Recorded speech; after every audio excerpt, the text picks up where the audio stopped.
घरमालक छतावर झोपला अन चोरांनी मुलीच्या लग्नासाठी साठवलेली 1 किलो चांदीच लंपास। शहादा शहरातील श्रीहरी नगर परिसरात मध्यरात्री धाडसी घरफोडीची घटना घडली।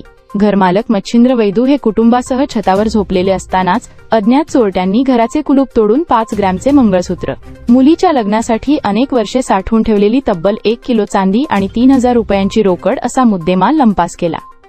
या चोरीमुळे केवळ दागिनेच नाही तर एका कष्टकरी कुटुंबाची मुलीच्या लग्नाशी जोडलेली स्वप्नेही हिरावली गेली। कर्ज काढून घर बांधलेल्या मच्छिंद्र वैदू यांनी संसाराचा गाडा ओढत मुलीच्या भविष्यासाठी जपून ठेवलेली चांदी एका रात्रीत चोरीला गेल्याने कुटुंबावर दुःखाचा डोंगर कोसळला आहे। घटनेची माहिती मिळताच पोलिसांनी घटनास्थळी पंचनामा करून परिसरातील सीसीटीव्ही फुटेज ताब्यात घेत तपास सुरू केला आहे। शहादा शहरात सातत्याने वाढणाऱ्या घरफोडीच्या घटनांमुळे नागरिकांमध्ये असुरक्षिततेची भावना निर्माण झाली असून चोरट्यांना लवकरात लवकर जेरबंद करून चोरीचा मुद्देमाल परत मिळवून द्यावाशी मागणी नागरिकांकडून होत आहे। Bureau report, NDT news.